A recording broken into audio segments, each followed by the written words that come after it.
ketaatan.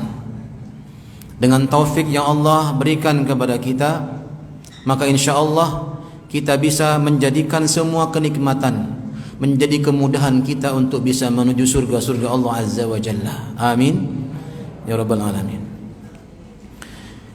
Bapak Ibu sekalian yang dirahmati dimuliakan Allah Azza wa Jalla, siapa yang kemudian megang mic, baik bapak-bapak atau ibu-ibu, silahkan dipegang mic-nya, dibuka. Sebelum kita kajian, kita di sini adalah membahas tentang apa? Tentang Al-Quran dan hadis-hadis Nabi Sallallahu Alaihi Wasallam. Yang pertama, silahkan dibuka surah yang ke-15 ayat yang ke-28. Surah yang ke-15, surah Al-Hijr ayat yang ke-28. Yang kedua, surah yang ke-22 ayat yang ke-5. Surah apa itu namanya? Al-Hajj. Kemudian surah yang ke-23 ayat yang ke-12 sampai 14.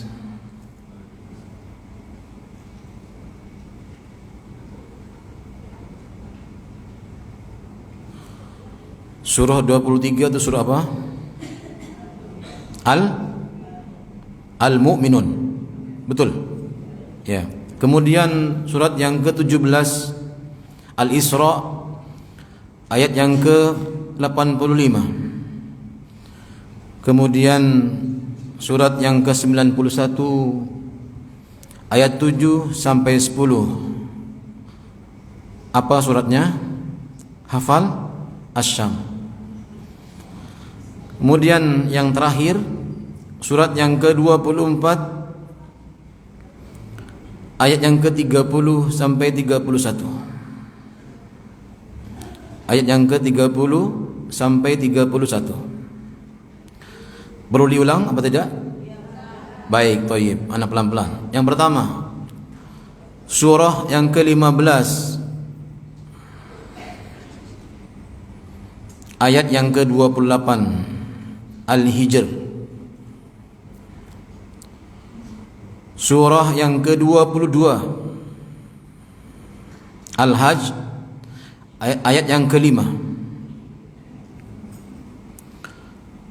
Surah yang ke-23 ayat yang ke-12 sampai 14. Surah yang ke-23 ayat yang ke-12 sampai 14. Surah yang ke-17 Al-Isra ayat yang ke-85. Ayat yang ke-85. Surah yang ke-91 Asy-Syam. Ya, bisa dari 1 sampai 10 bisa. Asy-Syam. Hafal kan? Nanti kita tes satu-satu. Kemudian yang terakhir 20 surat yang ke-24 ayat yang ke-30 sampai 31. 30 sampai 31. Sudah ya? Mohon kesediaannya nanti, ya? Ya, 30 sampai 31. Surat apa itu? An-Nur. Nur itu apa artinya? Cahaya, Masya Allah. Pintar-pintar sudah sini. Thayyib, kita bahas. Judul kita hari ini adalah Tazkiyatun Nufus. Tazkiyatun Nufus. Barangkali antum sudah sering mendengar namanya Tazkiyatun Nufus. Sering di sini sudah ada playernya juga di TV ini.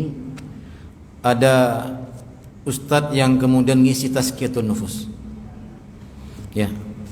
Barangkali anak kesekian orangnya menjelaskan Tazkiyatun Nufus, tapi bisa jadi yang ana bahas berbeda.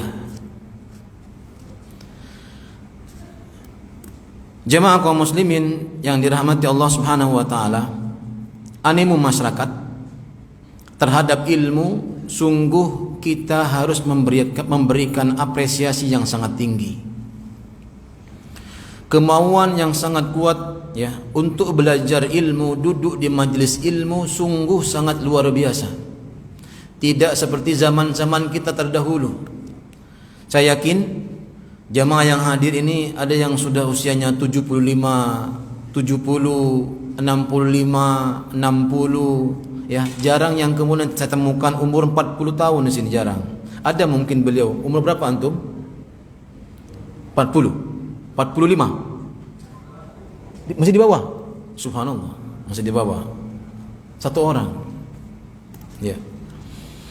Ini yang kemudian yang harus kita pahami, ya. Maka jemaah kaum muslimin, animu masyarakat untuk belajar menuntut ilmu diantaranya adalah agar kita bisa memahami, satu, memahami apa yang kurang pada diri kita, bukan apa yang kurang pada diri orang lain. Pertama, apa yang kurang pada diri kita, dari mulai amalan-amalan kita yang kita kerjakan hingga hari ini, apa yang kemudian harus kita perbaiki. Karena yakinlah bahwasanya kita tidak belajar ilmu syar'i yang sebenarnya dari mulai kecil. Sebagaimana Al-Imam An-Nawawi rahimahullah ta'ala belajar ilmu dari mulai kecil, umur 3 tahun sampai 6 tahun beliau sudah belajar ilmu. Ilmu yang pertama kali beliau pelajari adalah ilmu Quran. Dari umur 3 tahun sampai 6 tahun. Umur 6 tahun beliau sudah hafal Quran 30 juz, bukan juz 30. Ya. 30 juz beliau hafal Quran di umur 6 tahun. Umur TK. Masuk TKA, ya betul? Ke kelas 7, TKA, TKB, TKA. Insyaallah, ini ibu-ibu nggak tahu jangan-jangan umurnya anak TK. Kalau sudah 7 tahun, masuk mana? Ya SD. Berarti sudah antara 6 ke 7 itu sudah mulai persiapan untuk masuk SD. Umur beliau masih di taman kanak-kanak, sudah hafal Quran. Inilah yang kemudian sehingga muncul banyak kemudian rumah-rumah Quran, pesantren Quran dan lain sebagainya, karena masyarakat sangat antusias terhadap ilmu, ya, terhadap ilmu. Nah, apa yang harus kita lakukan dengan ilmu yang kita pelajari? Duduknya kita, hadirnya kita ke majlis ilmu, di mana majlis ilmu diterangkan Al-Quran dan hadis Nabi sallallahu alaihi wasallam. Ada hal yang sangat penting yang harus kita waspadai dan harus kita betul-betul cermati. Setelah kita menuntut ilmu, hendaklah ada kewajiban yang sangat besar untuk bisa mengamalkan ilmu. Inilah namanya tazkiyatun nufus. Ya, saya ulang sekali lagi. Inilah namanya tazkiyatun nufus, yang artinya adalah membersihkan jiwa kita. Ikhwani fiddin, azanallahu wa iyyakum, mengapa kita harus membersihkan jiwa kita? Apakah kita kotor jiwanya? Apakah kita penuh dengan lumpur sebagaimana Allah menciptakan manusia dari lumpur? Apakah hati kita terbuat penuh dengan tanah sebagaimana Allah Subhanahu wa taala katakan manusia diciptakan dari tanah, liat dan lumpur? Ada dalam surah tadi apa? Surah yang ke-15 ayat yang ke 28. Diingat-ingat. Kita merujuk kepada bagaimana Allah menciptakan manusia. Mengapa, pertanyaan besar, mengapa manusia harus membersihkan jiwanya? Kita buka surah yang ke-15. Siapa yang mau ingin pahala, silahkan. Biasanya bapak-bapak duluan. Tafadhol, Pak. Ya. Kalau ibu-ibu tawadhu masalah suaranya. Ya. Silakan. Artinya saja kalau antum. Dan ingatlah ketika Tuhanmu berfirman kepada para malaikat, sesungguhnya aku akan menciptakan seorang manusia dari tanah liat kering yang berasal dari lumpur hitam yang diberi bentuk. Ya, perhatikan kalimatnya yang sebaik-baiknya. Mengapa manusia dikembalikan ke tanah? Karena manusia berasal dari tanah. Kata Allah Subhanahu wa taala, "Wa idz qala rabbuka lil malaikati inni khaliqum basharam min salsalim min hama'im masnun." Kata Allah Subhanahu wa taala, min hama'im masnun. Ya. Allah Subhanahu wa taala memberitahukan kepada para malaikat, aku akan menciptakan manusia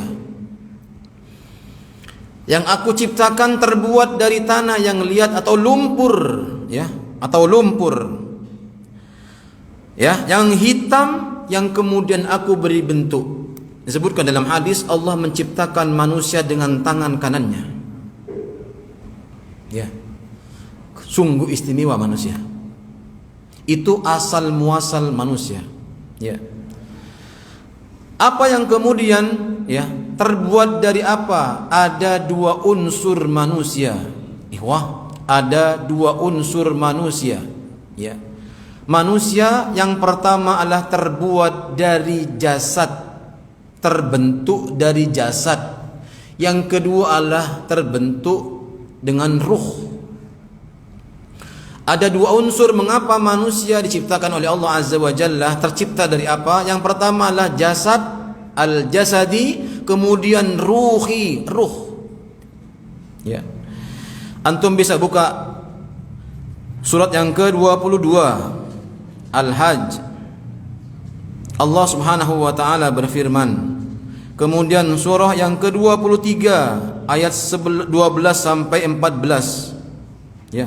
Ayat 11 sampai 14. Coba siapa yang mau membacakan? Betulkah manusia ini ada dua unsur? Jasad sama ruh? Silakan. Oh, antum. Tafadhol. Ayat 5 Al-Hajj.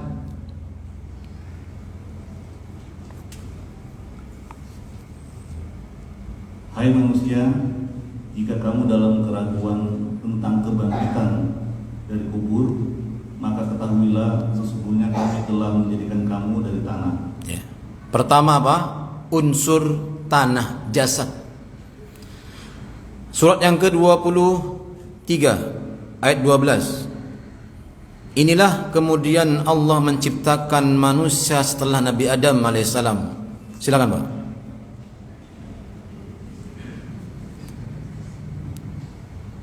Dan sesungguhnya kami telah menciptakan manusia dari sesuatu saripati berasal dari tanah. Terus kemudian kami jadikan saripati itu air mani yang disimpan dalam tempat yang kokoh dalam rahim. Kemudian air mani itu kami jadikan segumpal darah. Lalu segumpal darah itu kami jadikan segumpal daging, dan segumpal daging itu kami jadikan tulang berulang. Lalu tulang berulang itu kami bungkus dengan daging. Kemudian kami jadikan dia makhluk yang berbentuk lain. Maka Maha Sucilah Allah, Pencipta yang paling baik. Baik. Barakallahu fikum. Di ayat ini, ayat yang surat yang ke-23, ya. Surah Al-Mu'minun. Ayat yang ke-12 menyatakan kepada kita bahwasanya Allah Subhanahu wa taala menciptakan kita pertama kali 40 hari segumpal mani. 40 hari kemudian menciptakan manusia segumpal daging. 40 hari kemudian menciptakan manusia tulang belulang, terbentuk tubuhnya. Kemudian tulang itu dibungkus dengan daging, jadilah manusia. Maka kemudian Allah hadirkan bentuk fase yang kedua. Apa itu? Ruh. Jasad kemudian sudah terbentuk, Allah mengirimkan malaikatnya untuk meniupkan ruh kepadanya. Lihat, jasad ini sumbernya dari mana? Jasad ini sumbernya dari mana? Dari tanah. Dan itu ada campur tangan manusia di situ. Sedangkan ruh asalnya dari mana? Ruh asalnya dari mana? Allah Azza wa Jalla, tidak ada campur tangan manusia satupun. Berarti apa? Ruh ini sifatnya apa? Bersih, suci. Maka Allah Subhanahu wa taala ya mengatakan dalam Al-Qur'anul Karim surah yang ke-17 Al-Isra ayat yang ke-85. Apa kata Allah Subhanahu wa taala? Mereka bertanya kepada Allah, wa yas'alunaka 'anir ruh. Mereka bertanya, dari mana ruh ini? Apa kata Allah Subhanahu wa taala? Qulir ruhu min amri rabbi. Ruh itu asal muasalnya dari Allah Azza wa Jalla yang bersifat bersih, suci, bening, tidak ada noda sedikit pun dan tidak ada campur tangan manusia sedikit pun. Bahkan malaikat pun tidak. Kata Allah Subhanahu wa taala, bahkan malaikat pun tidak ada campur tangan dalam penciptaan apa? Ruh. Mereka hanya diperintahkan oleh Allah Subhanahu wa taala untuk meniupkan ruhnya kepada mana? Jasad. Maka tercampurlah antara jasad, menyatulah antara jasad dengan ruh. Jadilah manusia yang disebut dengan apa? An-nafs. Buka surah Asy-Syam.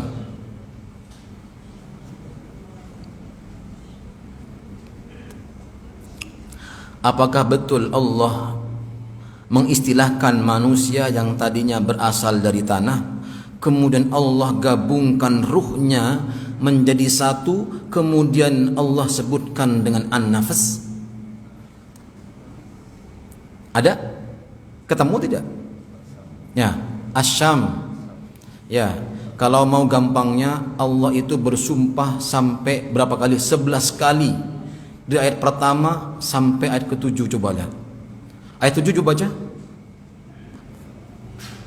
Wa nafsi, dan jiwa serta penyempurnaannya. Wa nafsi wa ma sawwaha. Coba. Wa nafsi wa ma sawwaha. Apa artinya?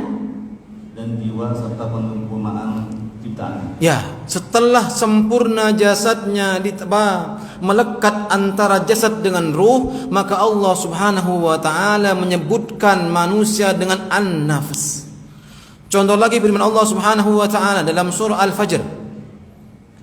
Ya ayyatuhan nafsul mutmainnah irji'i ila rabbiki radiyatan mardiyah.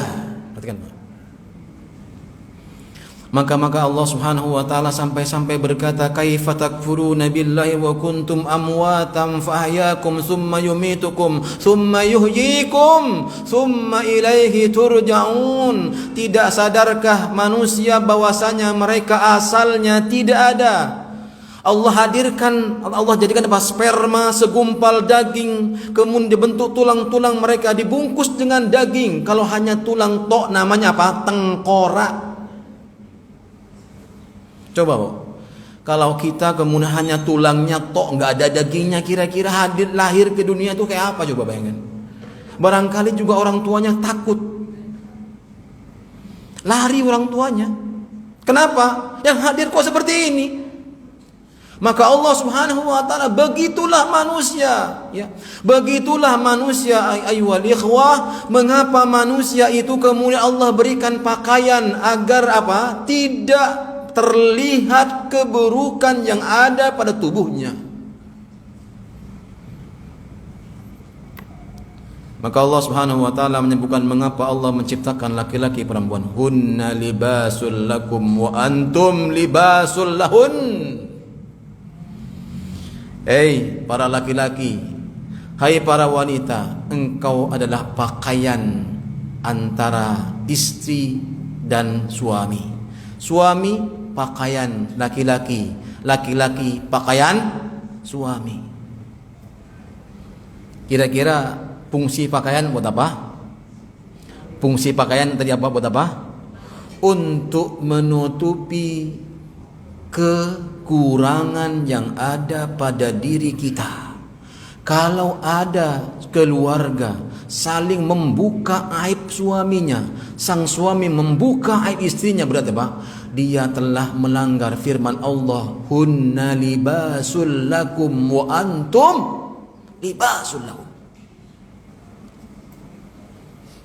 Kalian pakaian yang menutupi borok-boroknya masing-masing. Maka tutupilah aib suaminya, tutupilah aib istrinya. Begitu pula Allah Subhanahu wa taala mengatakan, itulah dibungkusnya manusia dari tulang-tulang kemudian dibungkus dengan daging supaya tidak terlihat. Masya Allah Ustaz, sekarang ada orang yang sangat modern ingin meniru bidadari, lu'lu' wal marjan. Bukankah ada bidadari nanti ya? Bidadari itu apa? Ada bidadara enggak? Nah, itu laki-laki kadang-kadang iri. Allah menyebutkan bidadari, ada bidadari Masya Allah yang transparan Pak, terlihat tulang-tulangnya. Di mana? Di surga. Jangan sekarang praktekin, jangan dipraktekin di dunia. Semuanya bajunya transparan. Apa namanya itu? Saringan teh yang dipakai. Sang laki-laki biar keren transparan, sampai apa? Kaos dalamnya kelihatan keren. Ada orang yang fitness, Masya Allah, keluar rumah pakai singlet supaya kelihatan apanya? Ototnya. Ya Allah ya Rabbi, Allah menutupi dengan pakaian. Masya Allah. Jemaah kaum muslimin yang dirahmati dimulakan oleh Allah Subhanahu wa taala. Dari sini antum sudah mulai memahami insyaallah mengapa kita harus tazkiyatun nafs. Dari sinilah kemudian kita akan memahami bahwasanya mengapa kita harus selalu membersihkan jiwa kita. Mengapa kita harus membersihkannya? Karena Allah Subhanahu wa taala meniupkan ruh itu dalam kondisi apa? Suci. Kita dipinjamkan oleh Allah ruh dan akan ditanya oleh Allah Subhanahu wa taala pada hari kiamat. Oleh karena itu Allah berfirman, ya ayyatuhan nafsul mutmainnah, aku titipkan kepadamu ruh itu bersih, suci, jangan kau kotori. Kalian minjem piring teman kalian dalam kondisi bersih, dibalikin gak dicuci. Ya, antum pinjam mobil sama sahabatnya, antum ngambilnya kondisinya bersih, kinclong, dalamnya wangi, antum balikin gak dicuci, sudah banyak sampah di mobilnya, tanah. Kira-kira yang nerima walaupun teman antum ngapain ngomongnya? Kesel, dongkol. Ini orang sudah dipinjemin. Allah Subhanahu wa taala pun demikian. Ya. Maka kebersihan jiwa ini penting untuk kita pelajari sehingga kita tidak memiliki sifat-sifat yang bisa menyakiti orang lain. Siapakah yang berbuat?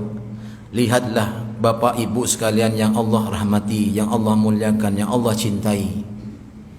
Allah meneruskan surah Asy-Syam itu, ya, kemudian wa nafsi wa ma sawwaha fa alhamaha fujuraha wa taqwaha.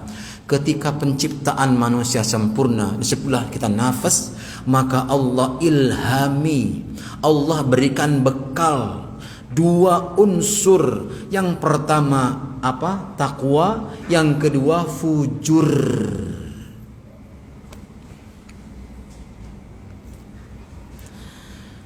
Sebagaimana saya jelaskan tadi, ada unsur jasadi campur tangan manusia.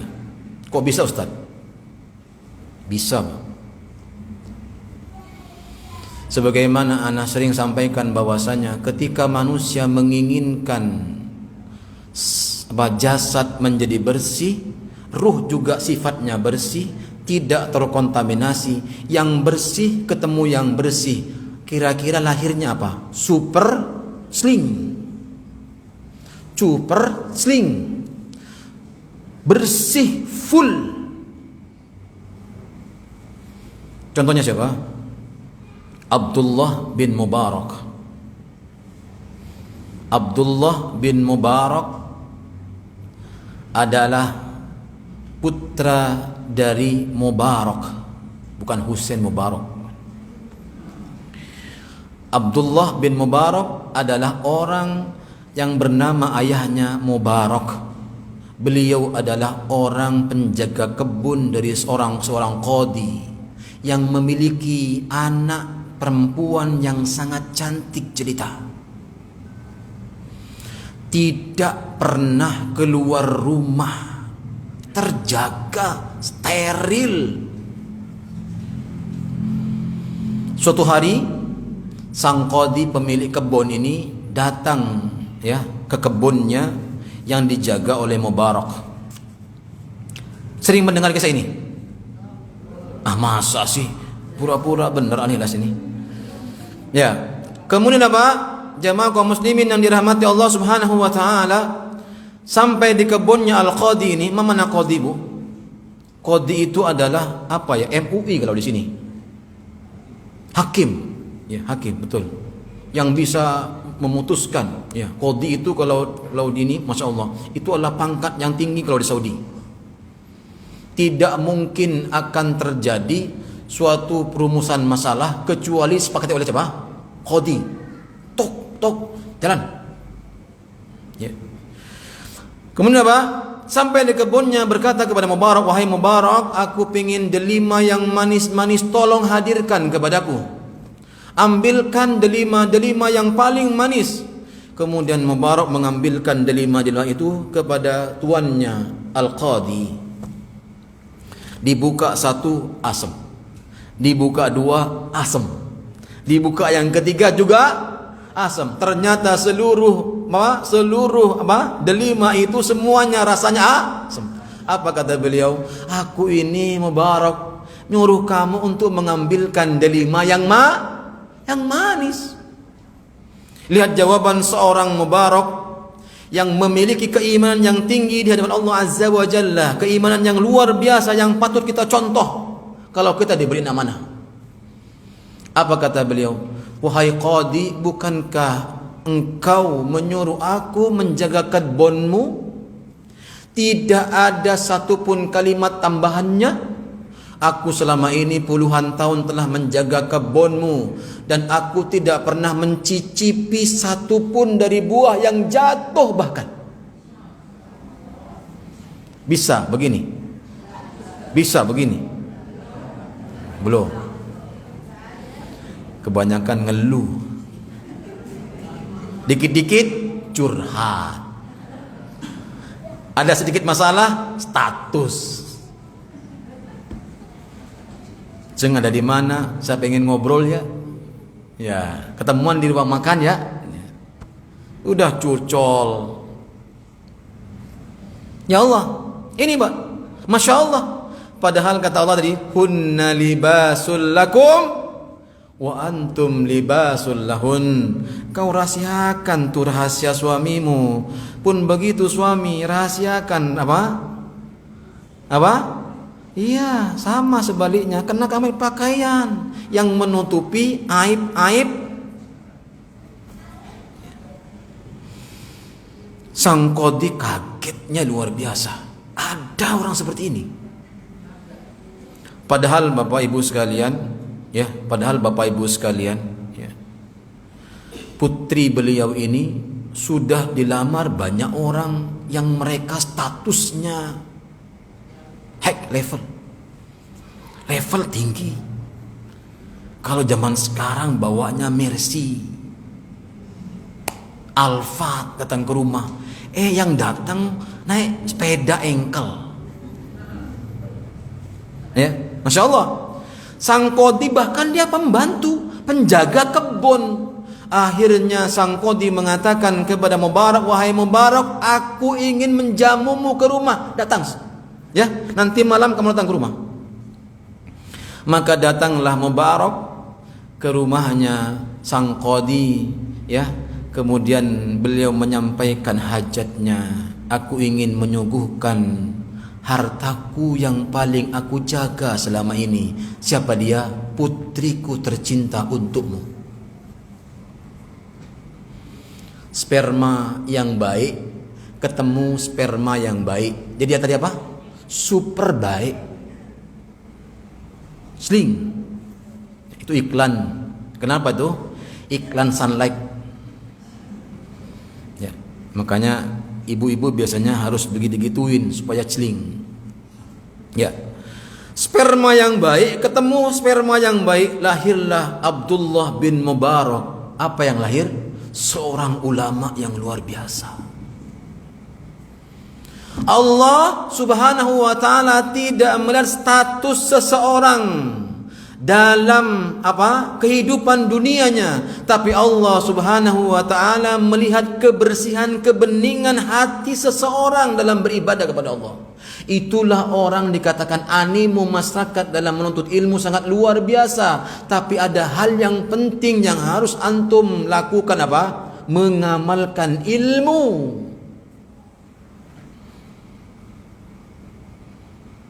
Saya berikan contoh. Nabi SAW bersabda, Man al-muslimu man salimal muslimuna min lisanihi wa yadihi. Artinya apa? Artinya paham tidak?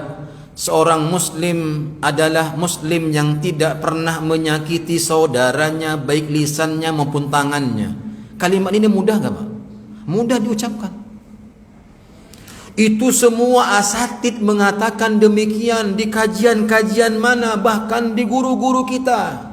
Dikatakan jangan suka nyakitin orang.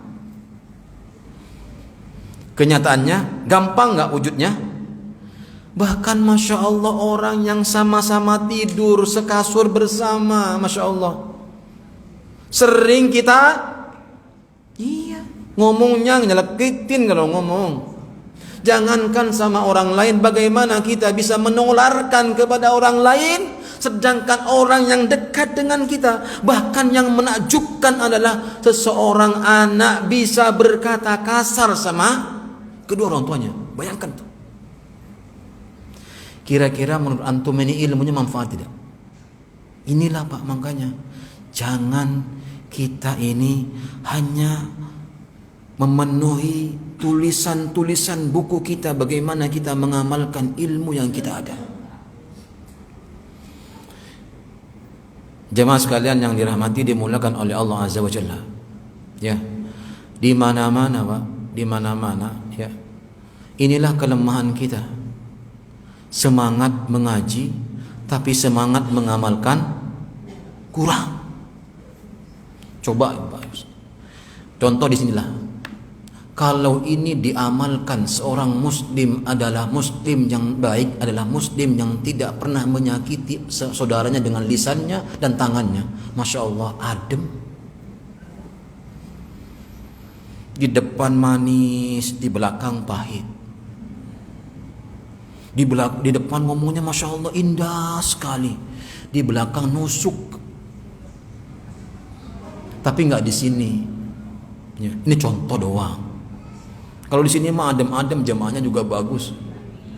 Amin insyaallah. Ya.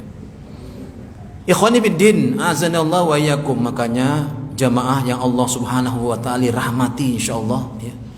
Cobalah cermati baik-baik, kita amalkan ilmu demi ilmu, hadis demi hadis, Al-Quran demi Al-Quran. Bukankah Allah Subhanahu wa ta'ala melarang kita dalam surah Al-Humazah, wailul likulli humazatil lumazah. Jangan kalian saling mencela, menghina.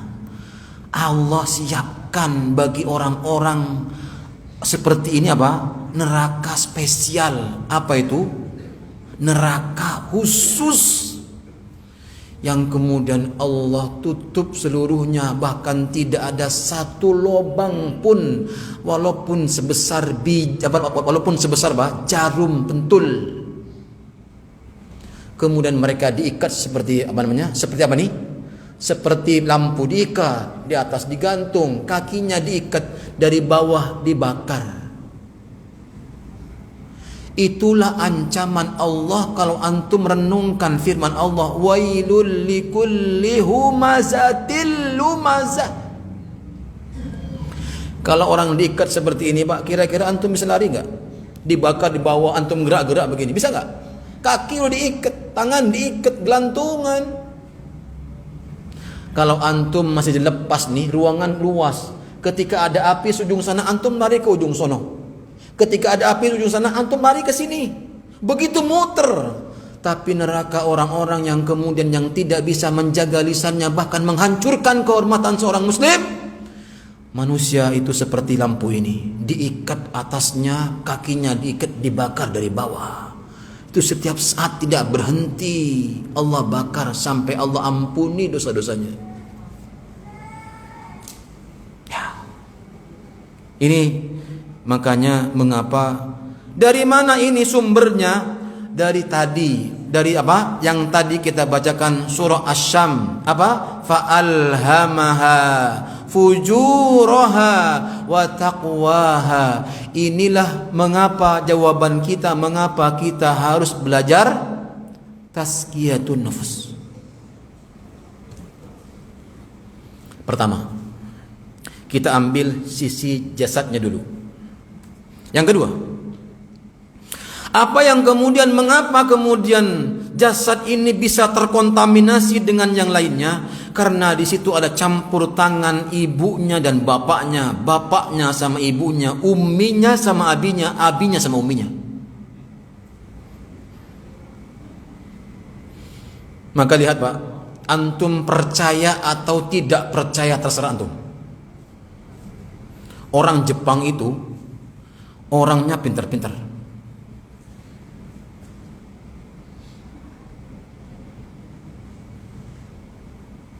Ketika dia merasakan sudah mulai berbunyi mulutnya wek-wek, apa wek-wek? Muntah-muntah. Itu namanya apa? Ngidam. Kata orang perempuannya, ngidam. Ya. Kalau orang Jepang itu, Pak, kalau ngidam, mereka langsung, ibunya itu langsung buka buku, belajar matematika.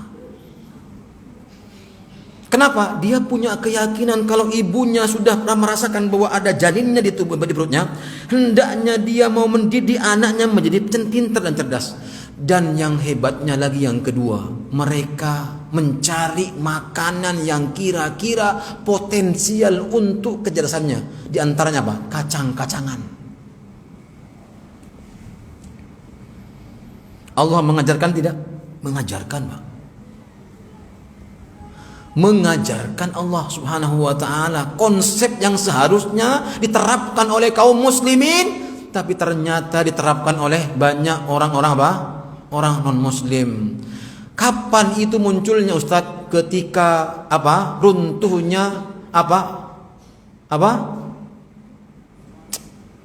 Apa ayo? Islam ini maju ketika zaman siapa? Abbasiyah runtuh. Ya, maka berganti dengan Utsmaniyah. Sekarang lahir di abad kapan runtuhnya itu? Sekitar abad 19-an. Maka mereka mengadopsi semuanya. Coba antum bayangkan, semua penemuan dari mulai lampu, pesawat, semuanya orang muslim yang menemukan.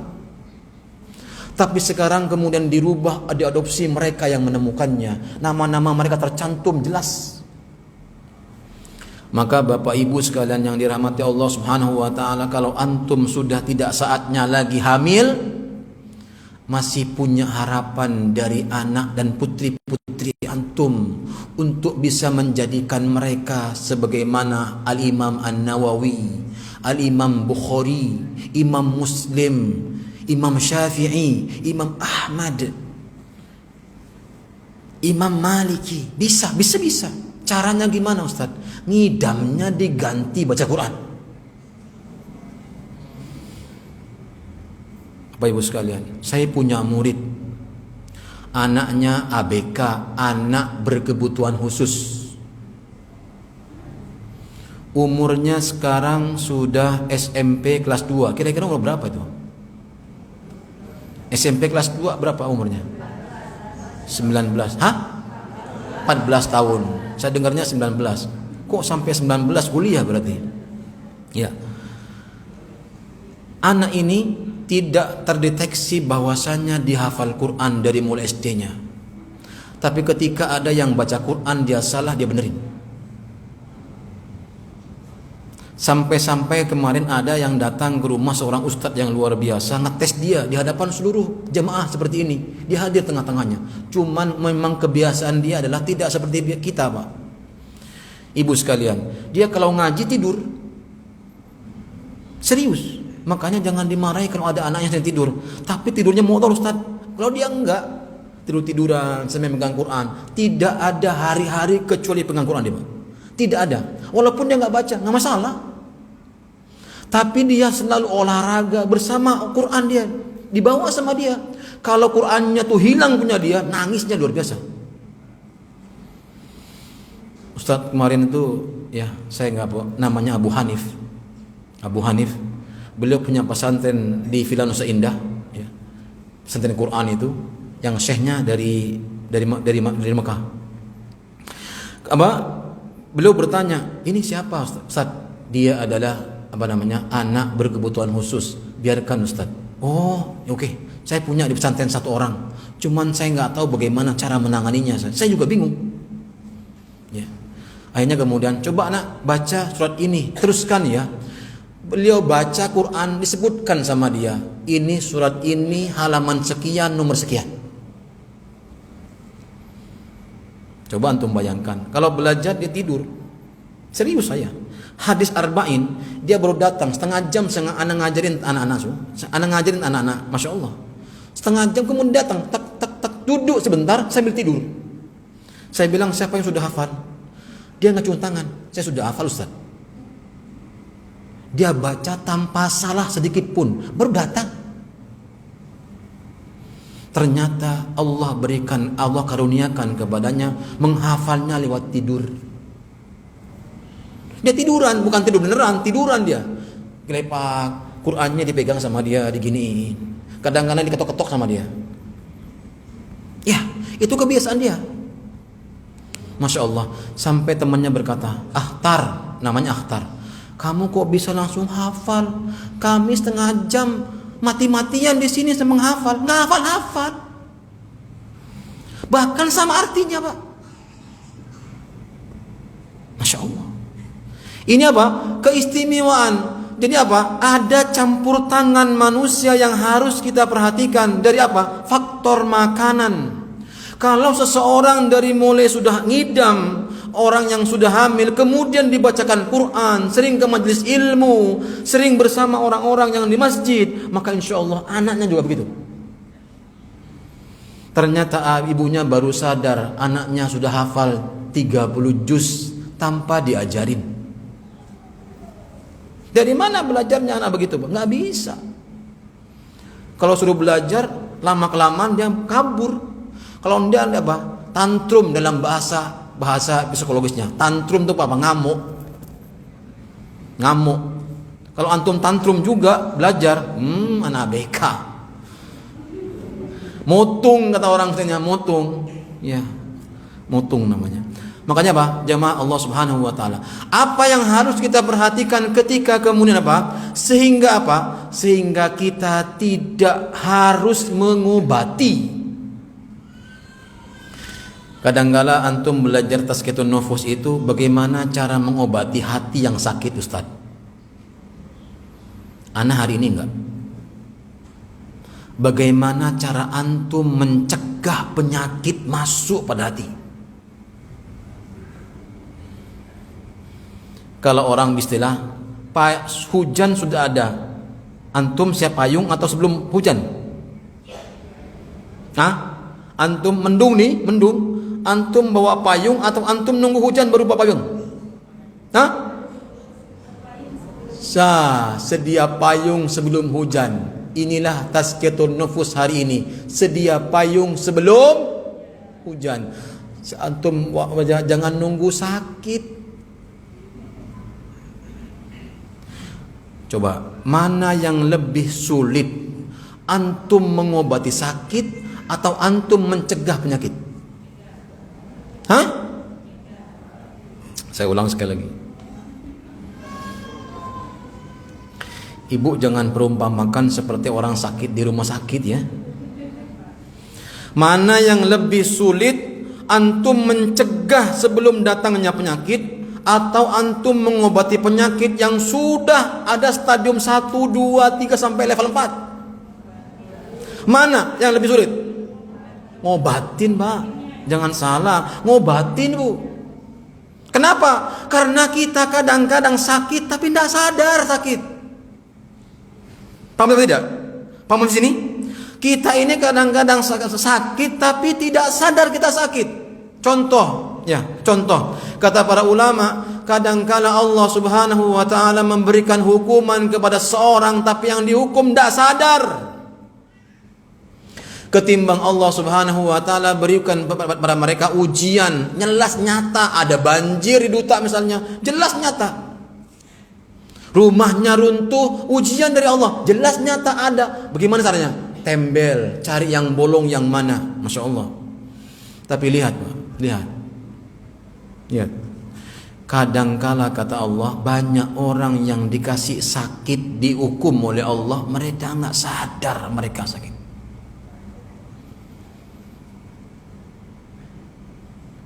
Apa itu hukumannya, Ustaz? Allah jauhkan dari hidayah. Allah jauhkan kita dari sifat khusyuk ketika salat. Allah jauhkan kita dari nikmatnya beribadah kepada Allah Subhanahu wa taala. Allah jauhkan hati kita dari menuntut ilmu yang bermanfaat. Allah jauhkan tuh. Makanya Pak, tidak semua orang kemudian datang ke majelis ilmu dengan hati yang tulus, betul-betul. Itulah hukumannya. Hukuman yang tidak terlihat tapi Masya Allah dampaknya luar biasa. Coba Pak, kalau kita mencari ketenangan jiwa, larinya kepada dunia, tidak akan pernah menemukan. Makanya lihat azan ya dikumandangkan, rumah samping masjid terdengar suaranya, Masya Allah. Saya teringat kepada pesan Robi bin Haisham. Beliau setruk sebelah kanan, tangan sampai kaki. Kalau beliau dipopoh sama anaknya, putranya itu, beliau sudah paham putranya itu kalau adzan pasti beliau minta diantarkan ke masjid. Kakinya sambil nyeret. Zaman dulu mana ada kursi roda. Ya, tadi di iklannya, bagi yang tidak bisa berjalan kami siapkan kursi roda. Enak kalau zaman sekarang, ada kursi roda tinggal dorong bisa sampai. Tapi Masya Allah, yang sehat aja nggak datang. Yang sehat aja nggak datang Pak, Masya Allah. Apalagi yang sakit, yang hatinya juga sakit, tambah nggak datang. Apa kata beliau? Lihat nasihatnya Pak.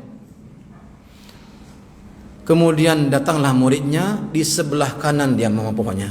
Jadi yang kiri, kemudian yang kanan. Sebelahnya anaknya, sebelahnya muridnya. Sambil beliau menggotong, memopoh siapa? Robi bin Haisham, seorang ulama yang luar biasa. Kemudian beliau berkata, muridnya berkata, wahai Syekh, bukankah Allah memberikan rukhsah kepada orang sakit untuk tidak ke masjid? Lihat jawabannya Pak. Jawabannya lihat. Kakiku sakit, tanganku sebelah kanan pun sakit, lumpuh tidak bisa digerakkan, tapi telingaku tidak lumpuh.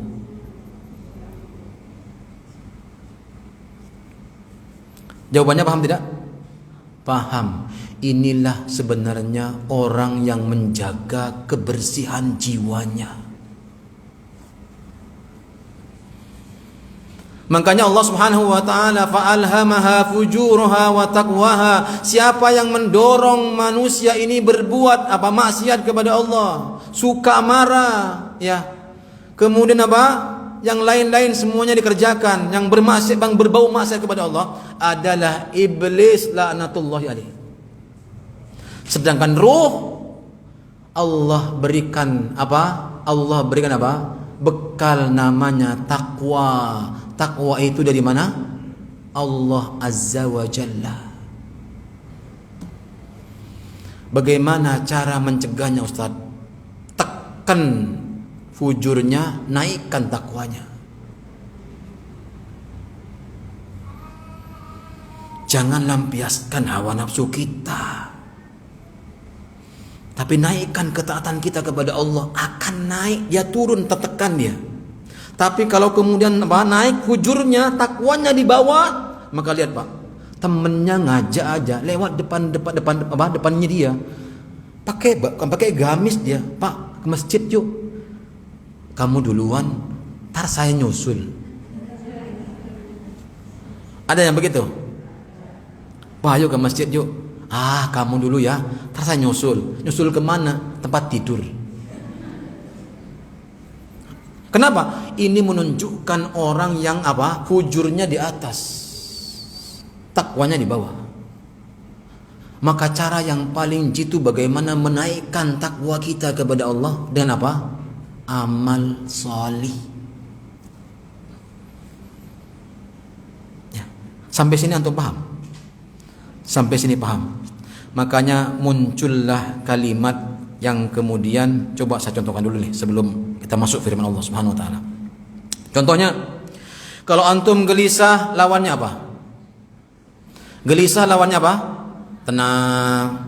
Kalau antum kemudian marah lawannya apa? Sabar. Atau anak yang baik-baik dulu deh. Kalau antum jujur lawannya apa? Apa? Dusta. Kalau antum kemudian tawadhu lawannya apa? Apa? Ujub. Ya. Ini lawannya. Ya. Takwa munculnya sifat tenang, jujur, tawadhu, apalagi penyabar. Sedangkan orang yang suka gelisah hatinya menghadapi masalah kecil, diomongin temennya langsung kasak kusuk, ya. Apalagi di grup, diomongin di grup, dikomentari, kita komentar juga, panas, sewot, mutung, keluar grup. Ini grup nggak bener. Itu ujian dari Allah. Untuk apa? Untuk meningkatkan kualitas iman kita kepada Allah Azza wa Jalla. Makanya kata Allah, lihat surah Asy-Syams berikutnya apa? Qad aflaha man zakkaha. Maka beruntunglah orang-orang yang suka membersihkan jiwanya. Pertanyaannya, apa sih pengertian apa tazkiyatun nufus itu? Coba, zakat itu apa artinya? Zakat dengan tazkiyah sama enggak? Kalimatnya sama. Zakat, zakka yuzakki tazkiyatan kan? Betul enggak? Iya, sama. Artinya apa? Membersihkan, menumbuhkan, membersihkan, menumbuhkan, mengembangkan kesucian nafas jiwa. Makanya kalau antum ingin berkembang, maju usahanya, perbanyak sedekah. Perbanyak apa? Sedekah. Kata Allah, sedekah yang terbaik yang bisa sampai kepada Allah Subhanahu wa taala, lan tanalul birra hatta tunfiqu mimma tuhibbun. Sedekah yang sampai kepada Allah adalah sedekah yang terbaik yang kamu cintai harta itu. Mas Bang. Apa? Yang Allah cintai harta itu. Ya, yang Allah cintai. Jangan-jangan sedekah yang kita keluarkan sampai hari ini ternyata sisa harta kita. Kalau kita di kantong ada 100.000, 50.000, 20.000, 10.000, 5.000, 2.000, 1.000, yang kira-kira keluar yang paling banyak yang mana, Pak? Ibu? Hah? Yang mana? Yang gede? Oh, Masya Allah, hebat-hebat alihlas ini. Ya, tapi kenyataannya survei membuktikan itu jumlah yang paling minim. Allah mengatakan lan tanalul birra hatta tunfiqu mimma tuhibbun. Harta yang sampai kepada Allah, sedekah yang kita keluarkan kepada Allah Azza wa Jalla adalah sedekah yang terbaik yang kamu cintai dari harta itu. Kamu sedekahkan. Ya. Kamu sedekahkan. Ya. Ikhwan fillah, azanallahu wa iyyakum. Lihat kemudian Allah, qad aflaha man zakkaha. Kita bisa buka ya. Apa? Firman Allah Subhanahu wa taala surah Al-A'la yang ke-14. Enggak usah dibuka, sudah hafal semuanya. Bunyinya apa? Qad aflaha man tazakka. Berbahagialah orang-orang yang selalu mensucikan jiwanya. Kemudian Allah Subhanahu wa taala berfirman dalam surah An-Najm ayat 32. An-Najm ayat 32, dibuka baik-baik. Fala tuzakku anfusakum fala tuzakku anfusakum. Artinya apa? Jangan engkau menyucikan jiwamu. Saya ulang, kita bahas sama-sama. Yang pertama adalah Allah memuji orang-orang yang selalu membersihkan jiwanya sebagaimana surah As-Sam, qad aflaha man zakkaha wa qad khaba man dassaha. Dan sungguh tercela, tidak terpuji ya orang-orang yang selalu mengotori jiwanya. Allah mencela. Di sini ayat yang pertama adalah surat Al-A'la menjelaskan Allah perintahkan memuji orang-orang yang membersihkan. Kemudian An-Najm ayat berapa tadi? 32 menyebutkan apa? Fala tuzakku anfusakum. Jangan engkau apa? Mensucikan jiwamu. Kira-kira menurut antum apa maksudnya ini? Apa maksudnya ini? Allah pertama memuji, yang kedua Allah kemudian tidak memuji, bahkan melarang orang-orang membersihkan dirinya. Maksudnya apa? Ternyata tazkiyatun nufus itu ada dua.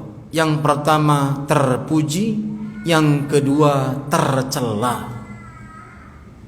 Ya. Kalau terpuji munculnya dari mana tadi? Takwa. Tercela fujur. Ayo diingat-ingat dong. Ini baru di sini, belum keluar kita. Kalau terpuji munculnya dari mana? Takwa. Yang menyerukan adalah para malaikat Allah Azza wa Jalla. Coba deh, Pak. Ya, saya mau tanya sama antum.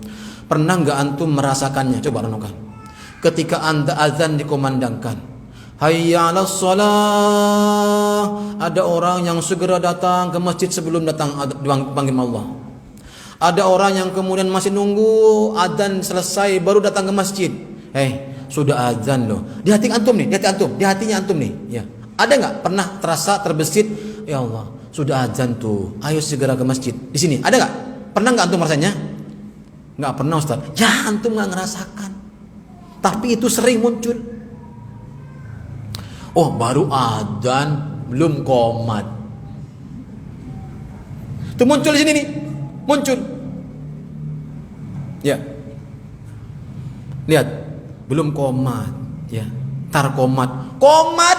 Oh, baru qomat. paling belum takbir. Terus begitu Pak, lihat, Masya Allah. Ini namanya apa? Makanya Allah Subhanahu wa Ta'ala kemudian apa? Langkah yang paling banyak manusia terjerumus dalam kemaksiatan, dalam penyakit hati apa? Seringnya orang menunda waktunya dalam beramal. Kalau bahasa Arabnya saufa. Apa saufa? Tunggu ya. Nanti ya. Ini penyakit sudah tanpa disadari ternyata sudah jatuh pada kita. Wah, biasanya kalau kajian itu molor jam 9 yang datang paling jam 9 setengah 10. Tuh. Jelek. Makanya setan itu masuk, kata Ibnu Qayyim, pertama kali sama manusia apa? Ketika manusia sudah menunda pekerjaannya. Nanti ya, saya mau sedekah, ntar nunggu gajian habis. Jadi sedekah kagak. Besoknya juga begitu. Kenapa Pak? Karena di sini ada faktor yang kedua, setan yang menyerukan apa? Keburukan, keburukan pada kita. Makanya cegah ini Pak. Jangan tunda amal kita kepada Allah. Kata Rasulullah, badiru bila amal, segera.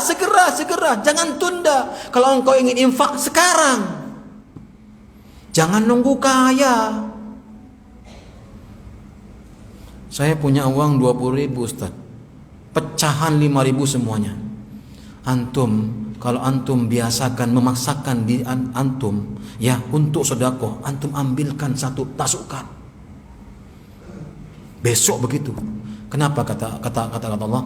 Orang yang ikhlas beribadah kepada Allah tidak akan bisa digoda oleh setan. Orang yang ikhlas beribadah kepada Allah tidak akan pernah digoda oleh setan. Tapi hati-hati Pak. Ayat yang firman Allah Subhanahu wa Ta'ala, fala tuzakku anfusakum. Inilah yang kemudian fenomena terjadi di antara kaum muslimin. Orang itu apa yang tercela dari tazkiyatun nufus ini, jangan engkau sok suci. Jangan engkau menganggap dirinya paling benar. Fala tuzakku anfusakum. Jangan engkau menganggap dirinya paling benar. Boleh enggak? Boleh enggak kita ujub? Sombong itu. Jangan pernah kita bangga dengan apa yang telah kita kerjakan, karena akan masuk sifat ujub pada amal itu. Kalau sudah sifat ujub masuk pada amal itu, maka rusaklah amal itu. Semuanya rendah, semuanya nggak ada apa-apanya. Kapan ketemunya sama orang itu? Yang satu merendahkan pengajian ini merendahkan itu. Kapan antum ketemunya? Sampai hari kiamat. Yang satu nyela ini, yang satu nyela ini. Makanya Allah Subhanahu wa Ta'ala berfirman, fala tuzakku anfusahum. Jangan sampai amalmu itu terkontaminasi hati kalian dengan apa? Sifat ujub, sombong. Sifat apa? Sombong. Ternyata udah mau jam 10:30. Ya, entar lagi Bu. Fala tuzakku anfusahum. Kenapa? Karena kita tidak tahu nasib kita di akhir kehidupan kita. Karena kita tidak paham apa keadaan kita ketika kita mengakhiri hidup kita di dunia. Maka jemaah kaum muslimin yang dirahmati Allah Subhanahu wa Ta'ala, hendaklah kita betul-betul memahami makna ini. Mengapa sungguh sifat orang yang kemudian merasa lebih baik dari yang lainnya itu adalah tercela. Lihat kata Rasulullah SAW, la yadkhulul jannata man kana fi qalbihi mithqala dzarratin minal kibr. Saya ulang sekali. Renungkan baik-baik.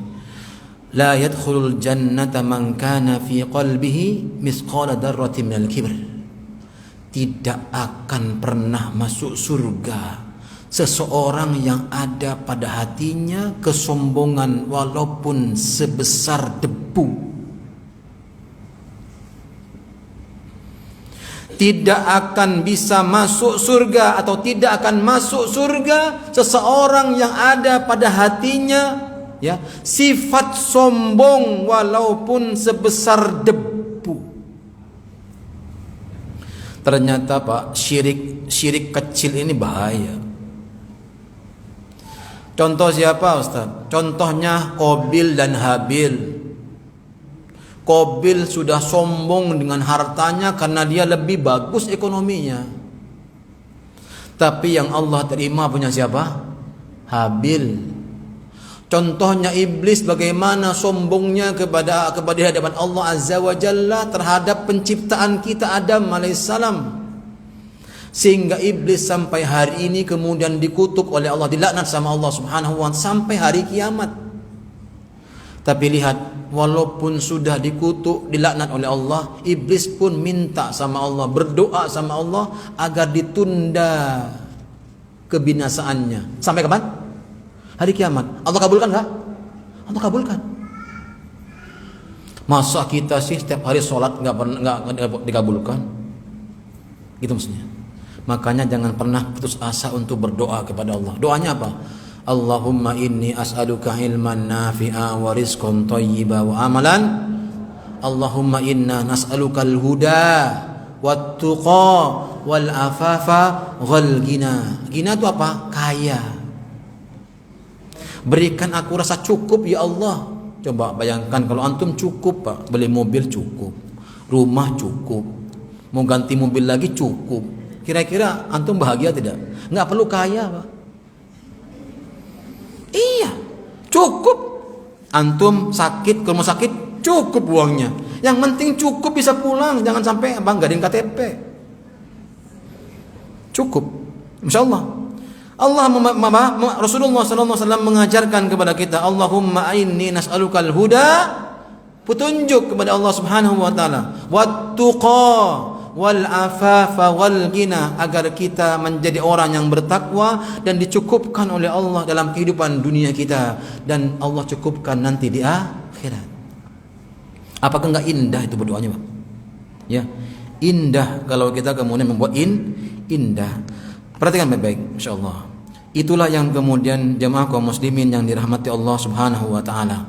Kenapa demikian? Kita tidak boleh memiliki sifat ujub, sombong, al-kibr ini karena kita tidak tahu nasib akhir kehidupan kita.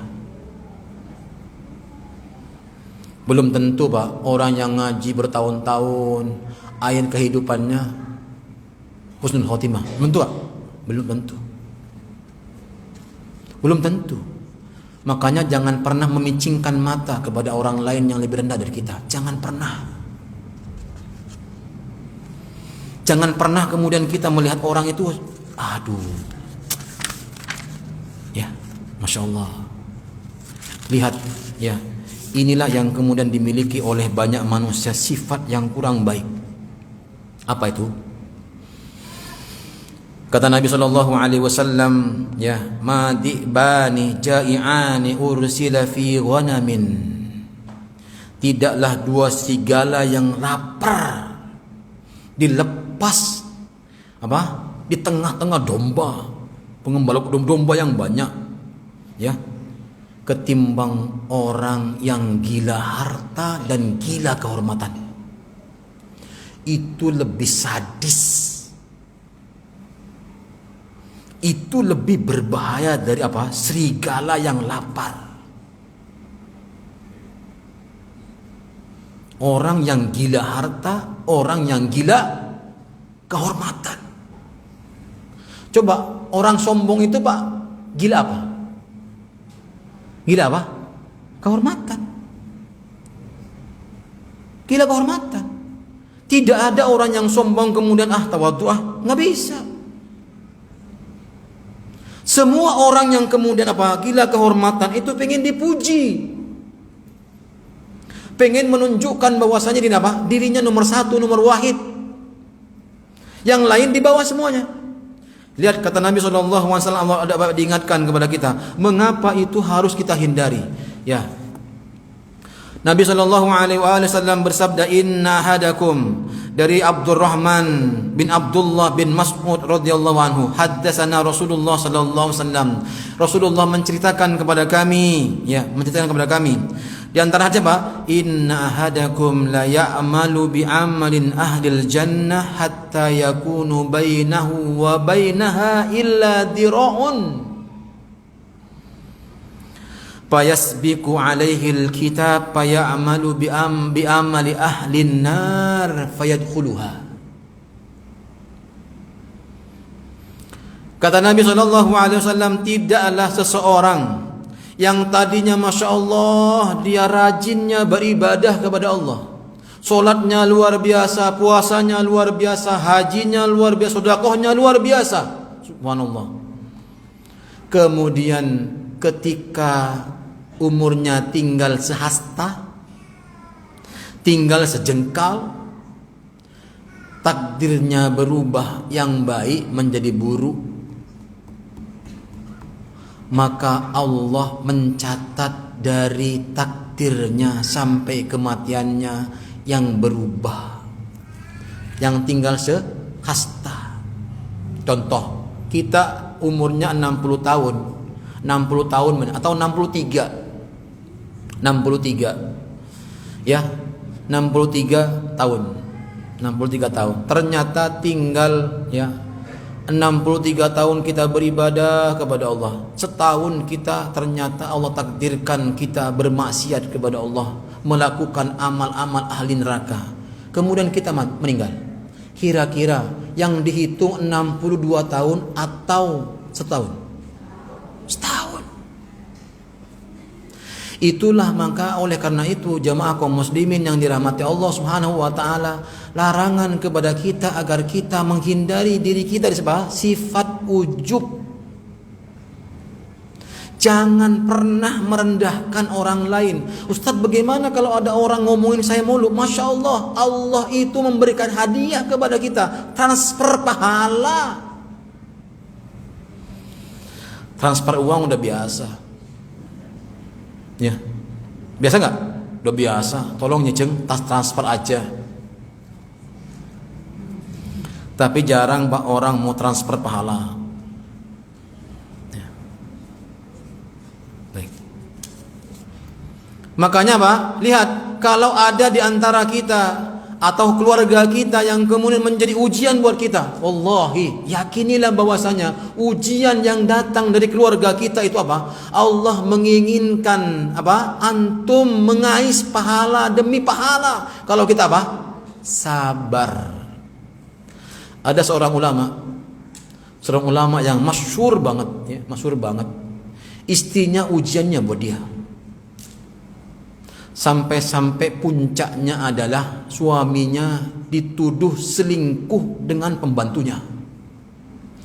Itu yang nuduh istrinya sendiri. Seorang ulama, kajiannya di mana-mana, masya Allah, ilmunya luar biasa. Saya nggak sebut namanya. Ya. Apa kata murid-muridnya? Wahai Syekh, ceraikan aja istrimu. Antum juga sama, kalau ngelihat ustadznya begitu disakitin mulu, ustadz, masih banyak perempuan yang lain, bahkan ada jamaahnya udah anak-anak aja. Ya begitu gak? Ya, seperti yang terjadi kepada Ustadz Syafiq Reza. Ustadz, adik saya siap untuk menikahi antum. Wush, kata beliau, kapan bisa jawabnya? Itu di kajian umum tuh di luar kota. Sampai beliau kita cerita bareng-bareng untuk ketawa-ketawa. Hebat antum Ustaz, anak gak ditawarin kok. Ya, masya Allah, itu rezeki Pak. Tapi ternyata rezeki itu kata beliau bisa menjadikan malapetaka buat saya, karena istri saya belum siap. Ya, masya Allah Pak. Lihat coba, lihat jawaban yang luar biasa disampaikan oleh seorang ulama ini. Kata beliau apa? Inilah Allah menjadikan istriku ujian buat hidupku. Kira-kira kalau ibu-ibu punya suami begini kira-kira gimana? Hah? Bapak kalau punya istri begitu kira-kira gimana? Antum cari lain? Bikin buku baru? Atau antum seperti saya ini? Hah? Gimana Pak? Diam-diam kalau di sini ada ibu-ibu. Ya. Sampai teman ana itu sama Ustadz tuh, kalau ana Ustadz digituin, bikin buku baru. Masih banyak buku baru yang masih nggak ada tulisannya. Maksudnya apa? Buku nikah. Ya, Masya Allah. Ibu belum paham ya? Buku baru. Dipikirnya ngarang buku. Bukan. Buku baru apa? Buku nikah. Ya, Masya Allah Pak. Lihat Pak. Inilah ujian yang Allah berikan kepadaku dari istriku. Orang yang dekat, yang tidur bersamaku, itulah ujianku, maka aku harus sabar. Ada orang yang diuji dengan apa? Dengan anaknya. Kemudian, ya, kita teruskan. Ya. Inna ahadakum la ya'malu bi amali ahli an-nar hatta yakunu bainahu wa bainaha illa dira'un. Fayasbiqu alaihi alkitab fayamalu bi'amali ahli jannah fayadkhuluha. Ada orang yang Masya Allah hidupnya berkelimang dengan dosa, bermaksiat setiap harinya. Ketika umurnya tinggal sehasta, Allah tuangkan hidayah kepadanya. Takdirnya yang buruk jadi baik. Paham sampai sini? Takdirnya yang buruk jadi baik. Allah berikan hidayah kepadanya. Kemudian dia beramal dengan amal ahli surga. Kemudian dia meninggal. Mana yang dihitung? 1 tahun atau 62 tahun dia bermaksiat? 1 tahun.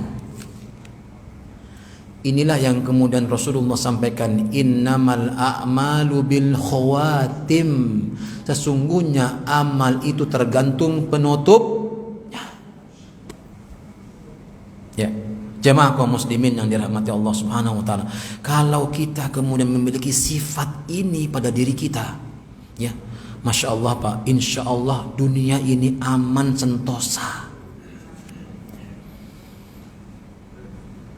Insya Allah negara ini Masya Allah aman sentosa. Jangan negara lah, kita aja di sini. Tidak ada perselisihan. Perbedaan boleh enggak? Boleh dong, siapa yang larang? Berdebat boleh enggak? Boleh enggak berdebat? Enggak boleh. Kata Rasulullah, di antara orang yang akan mendapatkan naungan pada hari kiamat, orang yang menghindari perdebatan walaupun dia benar. Makanya Bapak Ibu sekalian yang dirahmati Allah Subhanahu wa taala, kalau ujian itu menimpa kita, kita kondisinya benar. Kalau kita bantah akan menjadikan apa? Lebih besar mudaratnya. Kita ngapain? Diam. Karena diam itu apa? Emas. Ya.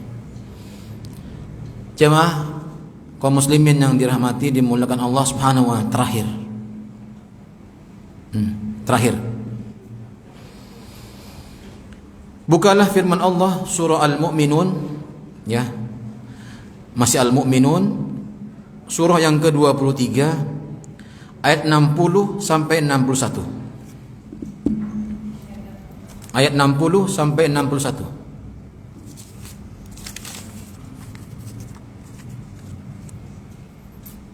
Sudah sambil antum buka karena waktunya juga sering berjalan. Sudah ketemu? Saya baca firman-Nya Allah Subhanahu wa taala. Mengapa kita ini tidak boleh ngurusin orang lain? Mengapa kita tidak boleh ngurusin orang lain? Jangan sibuk hanya ngurusin aib-aib orang. Karena itu adalah hal-hal yang tidak ada anjurannya, bahkan dari Nabi Shallallahu Alaihi Wasallam, para sahabatnya, para ulama, ya, bahkan nggak ada dalilnya sedikit pun. Ya. Kata Allah Subhanahu wa taala, walladzina yu'tuna ma ataw wa qulubuhum wajilatun annahum ila rabbihim raji'un. Kata Allah, walladzina yu'tuna, dan mereka yang memberikan apa yang mereka berikan. Kata para ulama tafsir, terutama Ibnu Katsir mengatakan bukan hanya sedekah, tapi amalan-amalan yang lain. Orang-orang yang selalu beramal sholih, salatnya luar biasa, rajinnya luar biasa, tidak pernah tertinggal sedikit pun. Ya. Saya tutup dengan kisah Al-Fatih. Pernah dengar Sultan Al-Fatih? Namanya siapa? Tuh nggak tahu. Sultan Mahmud. Ya, itu ada pada zaman di mana Romawi dikuasai oleh orang Barat, oleh orang-orang Yahudi. Ya, itu Romawi besar apa kecil? Besar. Pasukan Romawi, masya Allah, bertahun-tahun itu. Ya, masya Allah. Ya. Kemudian, ya, Sultan Mahmud ini membawa pasukan 70.000 pasukan untuk mengambil alih Konstantinopel. Ingin diambil alih yang dikuasai oleh orang Yahudi, diambil alih. Ya, beliau membawa pasukan. Ternyata sampai di sana beliau tidak menggunakan senjatanya memerangi mereka karena mereka sudah ditaklukkan oleh Bani Ishaq. Lihat, Rasulullah menyebutkan mereka menaklukkan kaum Romawi ini dengan cara apa? Dengan cara Allahu Akbar. Mereka bertasbih, Allahu Akbar, binasa sekelompok itu. Allahu Akbar, binasa kelompok itu. Allahu Akbar, binasa kelompoknya. Akhirnya semuanya muncullah kecuali orang-orang yang kemudian ingin kembali kepada Islam. Saat itu Al-Fatih tepatnya pada hari Jumat. Kemudian Al-Fatih ingin mengadakan sholat Jumat dan menentukan siapa yang menjadi imam. Seorang sultan yang luar biasa keilmuannya. Dia tidak menunjuk dirinya saya yang pantas menjadi imam, tidak. Kata beliau wahai semua pasukanku, berdiri semuanya. Semuanya berdiri, aku pun berdiri. Ya, aku pun berdiri. Yang pantas menjadi imam hari ini ada 3 pertanyaan. Ada 3 pertanyaan. Pertama, yang kemudian terjatuh kepada pertanyaan duduk-duduk, yang tidak berdiri. Paham sampai sini? Yang merasa dirinya melakukannya duduk, yang kemudian belum jangan. Soal pertama, siapakah di antara kalian yang tidak pernah meninggalkan sholat dari mulai akil balik? Satu pun tentara pasukannya tidak ada yang duduk, semuanya berdiri. Hebat nggak Pak? Makanya pasukan Al-Fatih itu begini pasukannya. Jangan salah. Zaman Abbasiyah itu begini pasukannya. Coba bayangkan, kalau pertanyaan ini saya lontarkan ke kita,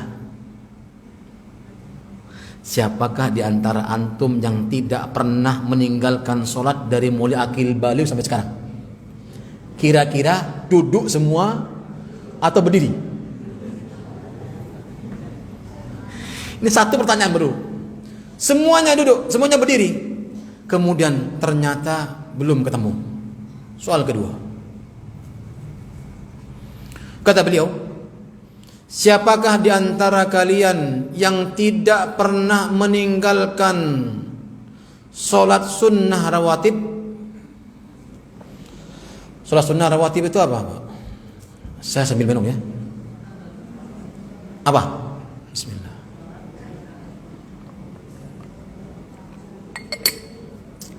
Sholat apa? Sholat di antara 2 sholat fardu, qobliyah, ba'diyah. Kira-kira pertanyaan kedua kalau ke kita, Semuanya duduk. Maka separuh dari pasukan duduk. Ternyata belum ketemu siapa yang menang. Lihat Pak, inilah bijaksananya seorang pemimpin. Enggak seenaknya. Saya kan sultannya. Ente rakyat aneh. Aneh jadi imam dong. Enggak. Contoh Pak. Ibu ya. Kalau di rumah juga begitu. Siapakah yang kira-kira putusannya yang terbaik? Diambil yang mana? Yang paling soleh. Imam kok enggak soleh. Gimana rakyatnya? Ya. Yang ketiga, ini pemungkas nih. Ini paling puncak ini. Inilah yang dikatakan oleh para ulama. Siapakah di antara kalian yang tidak pernah meninggalkan sholat tahajud dari mulai akil baliw sampai sekarang? Nyungsep semuanya. Kecuali beliau masih berdiri. Maka kemudian beliaulah yang menjadi imam. 4 kilometer Pak panjangnya saf pertama. Berapa meter? 4. Ini berapa meter nih? Ini aja gak penuh-penuh. Kenapa? Karena jemaahnya lagi nyungsep di kasur. Ya, Masya Allah Pak, itu sejarah mencatat. Subhanallah Pak. Seharusnya bagaimana kita menjadikan keluarga kita Pak, semuanya adalah di atas Al-Quran dan Sunnah Nabi Sallallahu Alaihi Wasallam, baru kita akan percaya. Rabbi ja'alli muqimas salati wa min dzurriyyati Rabbana wa taqabbal du'a. Doa kita kepada Allah Azza wa Jalla, ya Allah jadikan hamba, istri hamba, orang yang menegakkan salat, menjaga salat dengan baik, dan jadikan anak-anak hamba orang yang bisa menegakkan dan menjaga salatnya. Rabbana wa taqabbal du'a.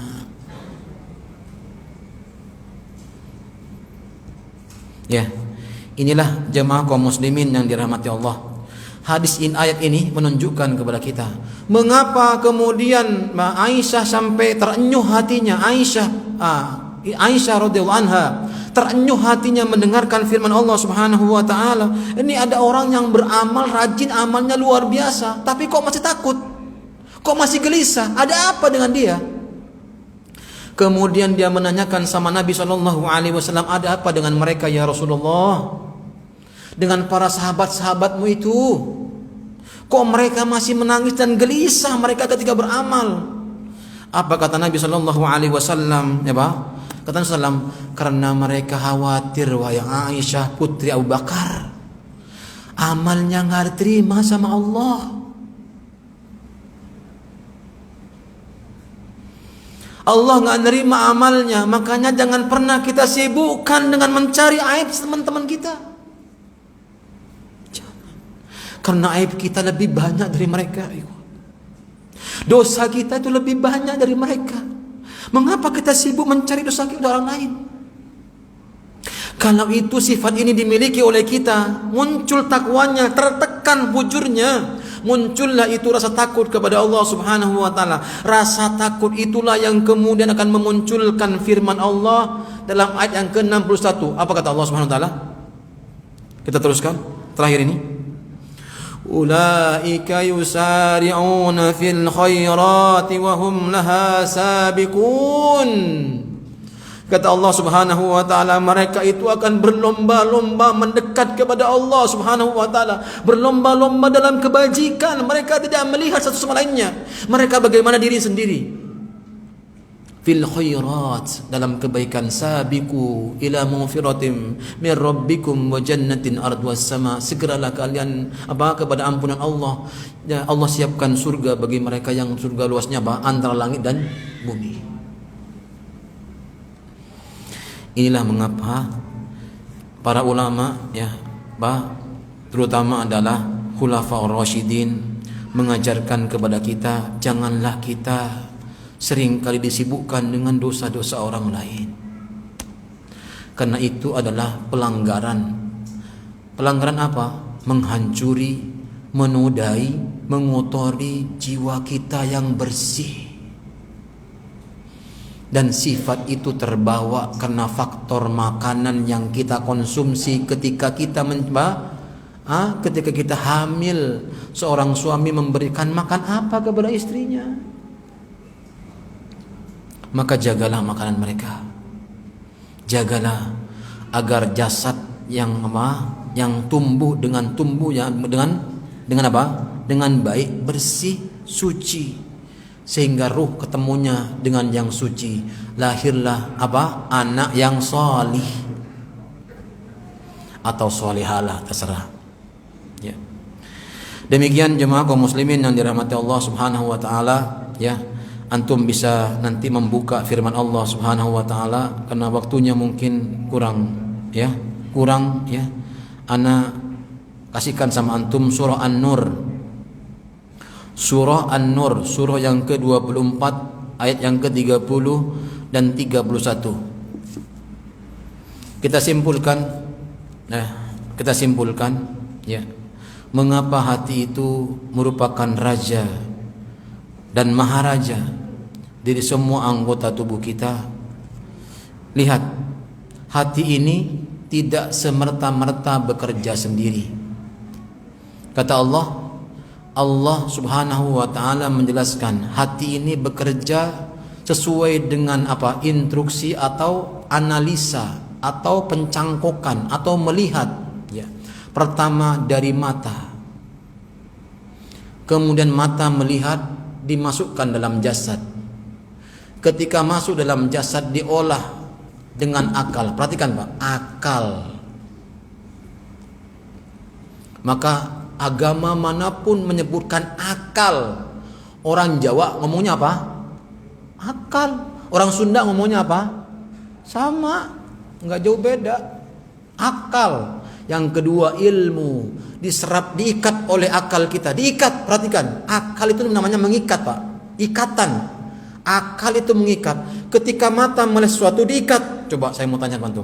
Kalau antum malam-malam pulang dari masjid, keluar pagar, ada perempuan yang pakai bajunya tidak pas, kira-kira antum teringat sampai sholat nggak? Teringat sampai sholat nggak? Teringat. Kenapa? Akal langsung ngikat. Mengapa antum ketika membawa anak, ternyata dalam perjalanannya dengar musik, pulang-pulang nyampe rumah dia bisa merekam apa yang didengarkan di jalan. Kenapa? Karena akal kemudian mengikat sifatnya. Ini hati-hati Pak, bahaya ini. Kalau yang diikat yang baik dimasukkan ke hati, hati kemudian membalikkan kemana? Kepada anggota tubuh. Coba lihat. Orang marah itu dari mana? Orang kalau marah dari mana Pak? Dari mana? Langsung dari badannya gini-gini? Enggak. Mata dulu. Terus, orang itu kok begitu amat? Dimasuk di akal sampai diikat, masukkan ke hati. Kemudian hati menembuskan lagi kepada anggota tubuh. Akhirnya tangannya mengepal, mukanya merah. Itulah kemudian kalau yang buruk yang diikat oleh akal dimasukkan ke hati, maka hati mengembalikannya ke tubuh. Itulah reaksi daripada apa? Hati. Makanya hati itu raja. Jadi kalau kita menginginkan, maka tutuplah semua jendela-jendela hati ini. Antaranya apa? Pertama mata, yang kedua apa? Telinga. Mulut ini melaksanakan dari telinga, dari mata. Muncullah kalimat yang enggak bagus. Betul apa enggak? Betul apa enggak? Tiba-tiba ada orang marah, enggak ada angin, enggak ada hujan. Bisa enggak? Enggak ada. Dengar, kata si fulan kamu jelek loh. Dengar nih. Kata siapa? Langsung muncul. Kenapa? Langsung diikat kata-kata itu. Enggak ditabayun dulu. Makanya fungsinya ilmu ngapain? Tabayun. Apa? Tabayun? Cross check. cek dulu informasinya benar apa kagak. Nah inilah yang kemudian ana bisa sampaikan pada kesempatan hari ini. Masya Allah ya, ana tidak membahas penyakit hati, tapi bagaimana antum bisa mencegah sakitnya hati sebelum sakit. Caranya gimana? Naikkan ketakwaannya, tertekan fujurnya. Kalau tertekan takwanya, muncul sifat buruknya. Itu namanya hatinya sakit. Azan pun nggak terdengar, nyaris nggak terdengar. Makanya apa? Sampai-sampai dia tidak bisa mendatangi rumah-rumah Allah Azza wa Jalla. Bahkan lihat Pak, ya, sampai ke baju pun, sampai ke tubuhnya pun nggak peduli dia. Kata mata, saya sudah ngantuk, kok kamu masih begadang? Sampai keluar air matanya, nggak peduli dia. Gamenya masih bagus. Makanya anak sekarang begitu. Ya. Baik, kita buka pertanyaan. Mau dari akhwat duluan ya. Ini akhwat sudah ada nih. Baik. Assalamualaikum warahmatullahi wabarakatuh. Jika kita menjadi anak soleh dan beramal, apakah orang tua kita akan mendapatkan pahalanya meskipun kita tidak secara khusus meniatkannya? Jazakumullah khairan. Barakallahu fikum. Semoga Allah Subhanahu wa taala memberkahi yang bertanya dan kita semuanya. Idza mata ibnu Adam, kata Nabi, in qata'a amaluhu illa min thalathin. Shadaqatin jariyah aw ilmin yuntafa'u bihi aw waladin shalihin yad'u lah.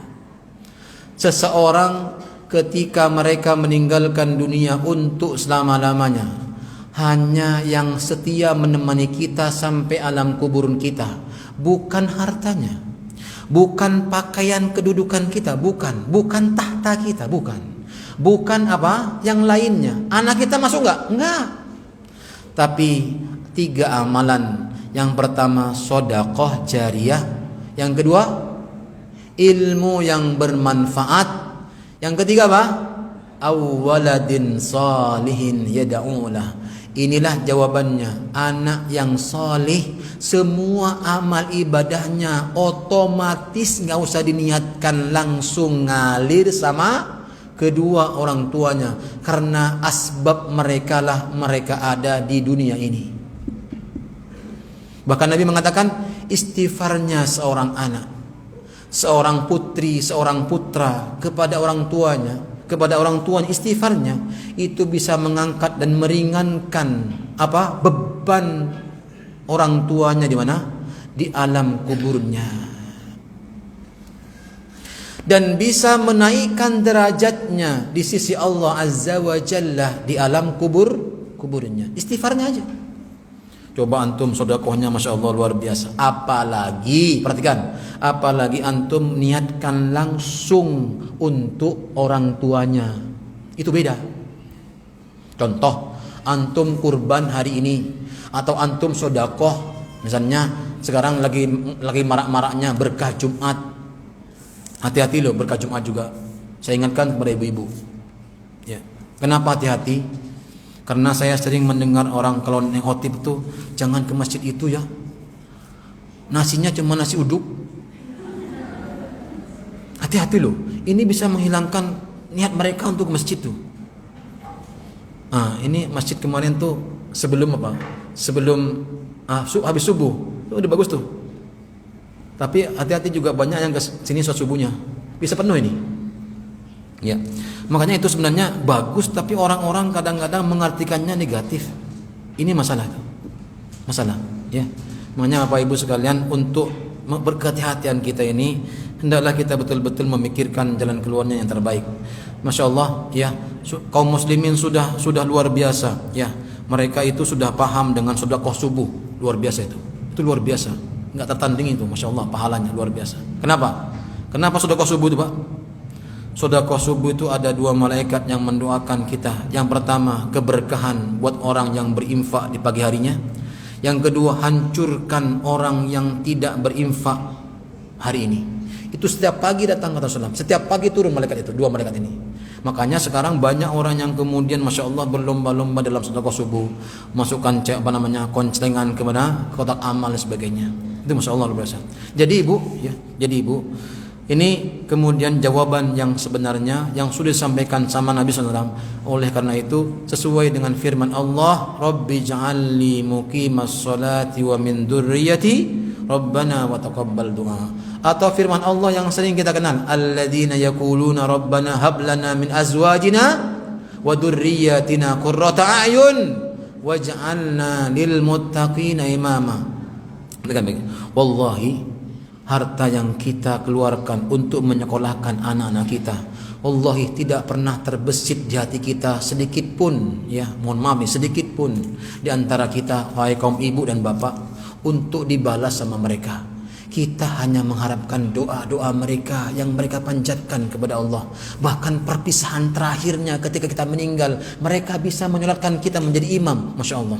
Seandainya sekiranya kalau kita melihat anak kita ternyata disekolahkan tinggi-tinggi, tidak bisa menjadikan menjadi imam ketika terakhir, gimana perasaan kita? Makanya jadikan kita anak-anak kita dan anak-anak kita, perhatikan, kita dan anak-anak kita orang yang soleh. Menjadikan anak yang soleh bukan hanya jarqoni, nyuruh mereka ke masjid tapi kita nggak ke masjid, nyuruh mereka ngaji tapi kita nggak pernah ngaji. Gimana mereka mau soleh?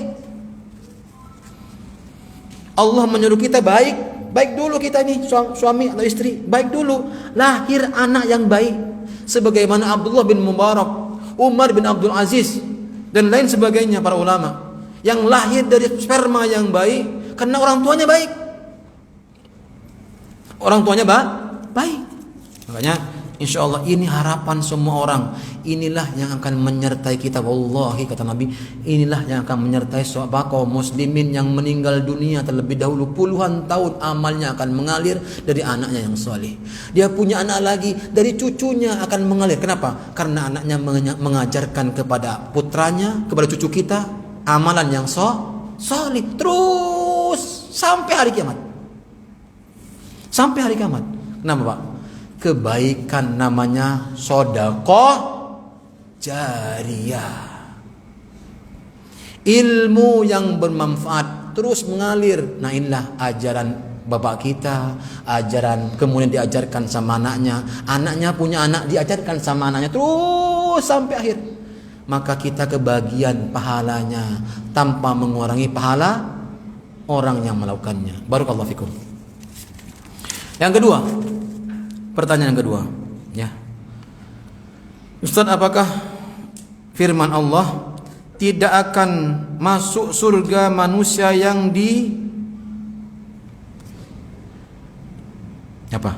apa ini? Kecil banget tulisannya. Mata saya tuh enggak bisa. Sebentar, saya pakai ini dulu.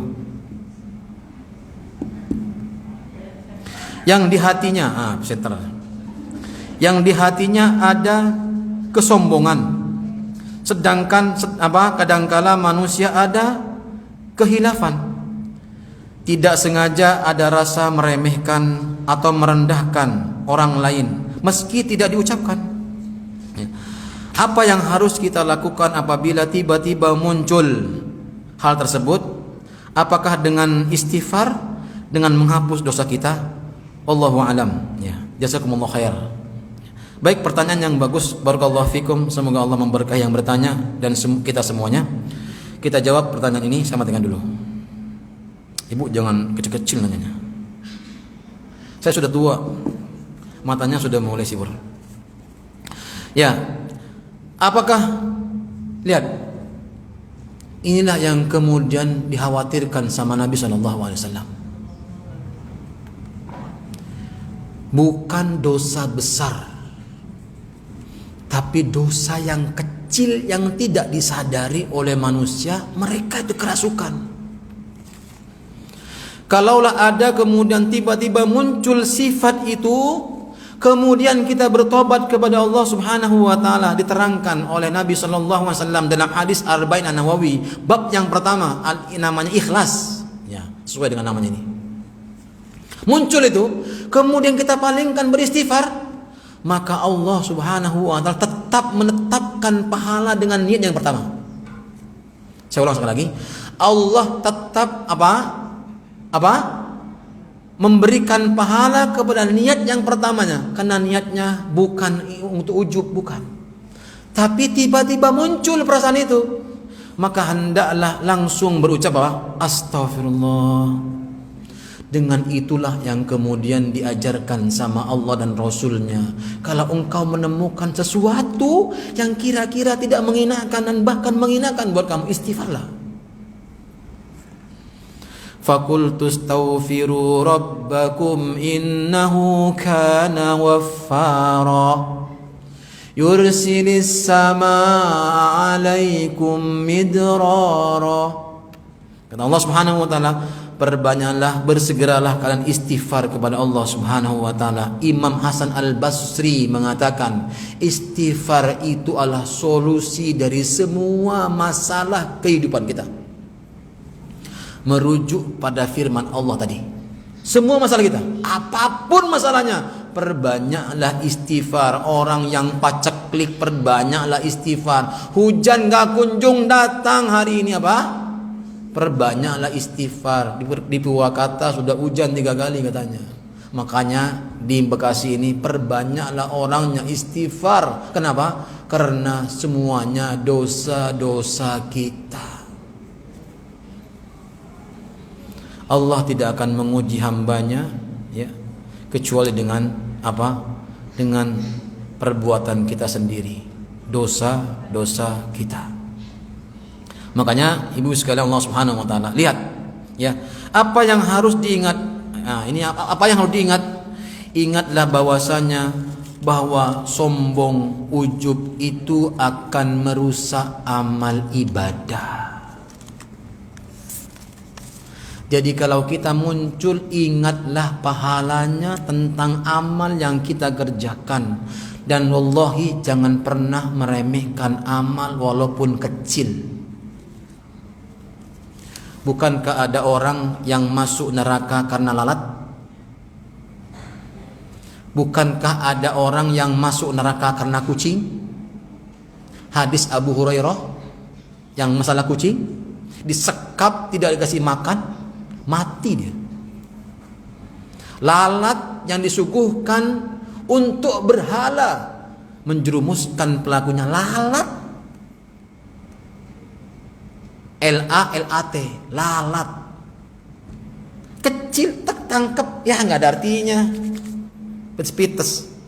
Itu bisa menyebabkan pelakunya, kenapa? Karena menyuguhkan apa kepada siapa?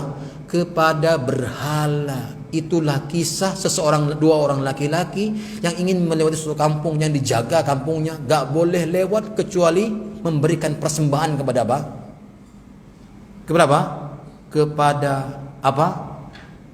Penunggu apa? Daerah itu. Gak boleh lewat. Siapapun itu harus memberikan suguhan dulu. Bah, saya mau lewat ya. Ini lalat. Lalat. Itu Nabi mengatakannya. Laki-laki yang pertama ya masuk neraka karena apa? Karena dia menyuguhkan lalat untuk siapa? Untuk selain Allah Azza wa Jalla. Yang kedua, kamu boleh lewat kalau kamu menyuguhkan sesuatu buat sembahanku. Saya nggak punya apa, miskin, nggak punya apa-apa. Nggak apa-apa walaupun seekor lalat. Kata dia apa? Walaupun seekor lalat pun saya tidak mau menyuguhkan ini kepada apa? Sembahan. Tidak, karena ini termasuk syirik. Ya, kata orang ini, udah kembali. Balik orang ini. Satu terjerumus kepada neraka, satu selamat kenapa? Lalat. Maka jangan pernah meremehkan dosa, Pak. Perbanyak istighfar. Perbanyak istighfar. Ya. Barakallahu fikum. Ada lagi? Masih ada 5 menit. 5 menit berharga loh.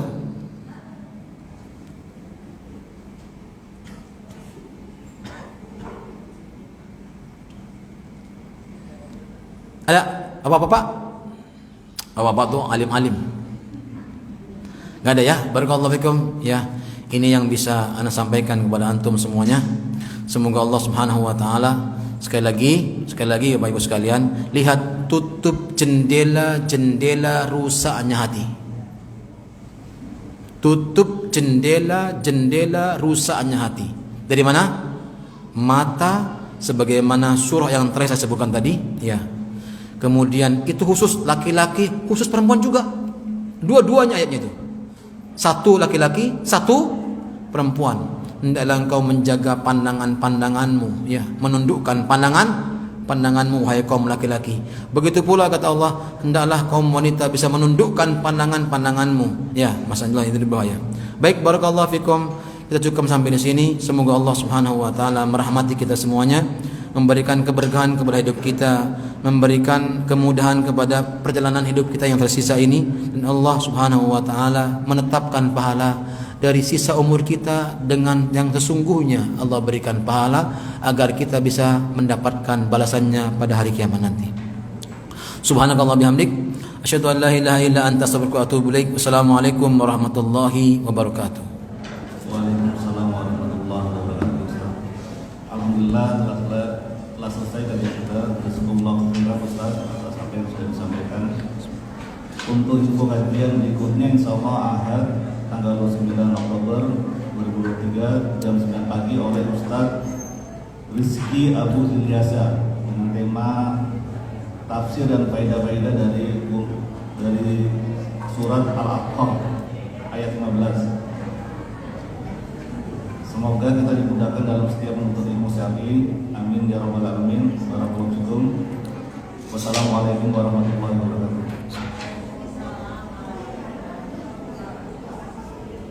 Itu hari Ahad ya? Hari Ahad.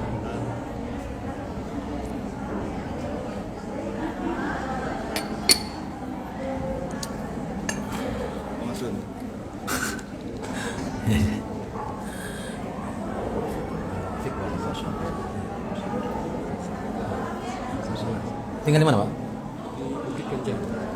Oh, Bukit Kencana. Di sebelah mana? Dari masjid? Agak Masih sana. dulu udah ngisi di situ. Jadi Masjid. atau masjid? Yang depan. Oh, Yang masjid itu. Bukit 2. Kan masuk sini, masuk. Ya, terus ke kiri. Lurus aja ke kiri kanan kan. Masjid. Oh, itu Al-Muhajirin. Oh, menjadinya. Ya. Pernah Jadi itu. sebelumnya. Oh, itu sebelumnya. Kiri. Kita masjid ke kiri. Oh, Masya Allah, belum pernah. Di Baitul Huda. Dulu udah. Biasanya sholat kapan-kapan bisa. Oh, shit. Barakallahu fikum. Jazakallahu khair. Ya, saya. Alhamdulillah.